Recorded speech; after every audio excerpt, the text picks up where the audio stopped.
une entreprise qui peut aller facilement en France. Difficile, même pas impossible. Eux, ils l'ont fait. Ces entrepreneurs du BTP et du génie civil fédèrent désormais leurs forces pour conquérir le marché béninois et international. Et ça revient à notre idéal de base qui contribue à s'associer. Le défi, c'est s'associer pour être fort. C'était au cours d'une assemblée générale qui a consacré officiellement la naissance du groupe G7 Bénin. Les premières actions que nous allons élaborer aujourd'hui, maintenant à partir d'aujourd'hui, c'est d'abord avoir un plan. Parce que sans un plan, je crois que nous ne pourrons aller nulle part. Alors nous allons on va élaborer un peu ensemble les choses et puis élaborer d'abord notre plan d'action. Et c'est grâce à notre plan d'action que nous allons commencer par poser des pas dans le secteur du BTP, dans la formation des jeunes, dans les aides de quartier humanitaire. En tout cas, nous allons faire beaucoup de choses ensemble.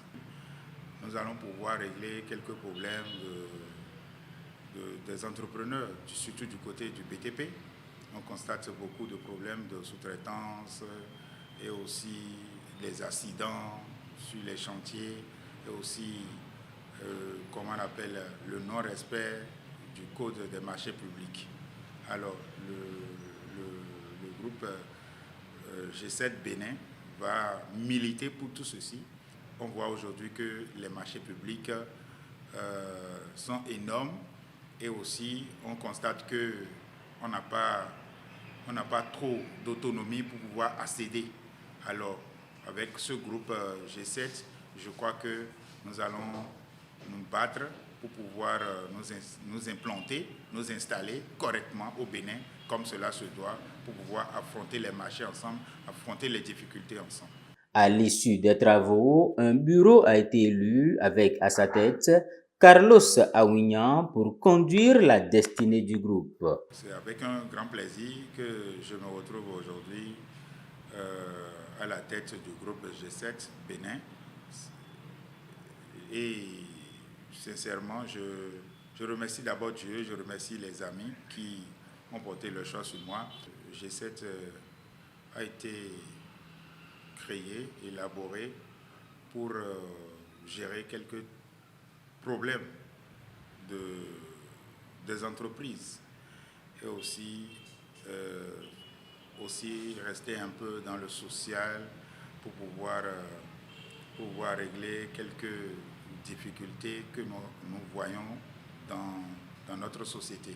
Nous avons pu parler aujourd'hui au cours de cette Assemblée générale de travailler sur plusieurs fronts, de travailler sur plusieurs aspects, de travailler sur plusieurs lignes droites qui va permettre à chacun de nous de pouvoir élargir son chiffre d'affaires, de pouvoir élargir son répertoire clientèle, de pouvoir être un leader, sur le plan du développement, sur le plan dans nos domaines respectifs. Mes impressions sont des impressions de satisfaction, surtout pour le défi que nous voulons de relever, qui est de s'associer vraiment, parce qu'aujourd'hui nous remarquons que dans le monde du génie civil, il y a beaucoup de petites entreprises qui se créent, mais qui, par manque de moyens, s'étouffent très vite.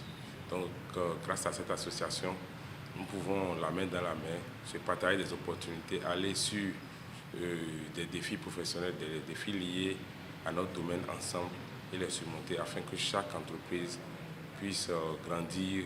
Conscients des défis de ce nouveau groupement, les uns et les autres font des exhortations. Je les invite à la transparence, je les invite au dévouement, je les invite à la volonté et à la passion qu'il faut que nous devions donner et que nous devions mener au cours de ce mandat à la G7. Nous profitons déjà pour lancer un appel à ceux qui veulent vraiment solliciter la main-d'œuvre des entreprises, des petites entreprises, parce que dans le domaine du génie civil, des BTP, on remarque que les petites entreprises sont laissées pour compte.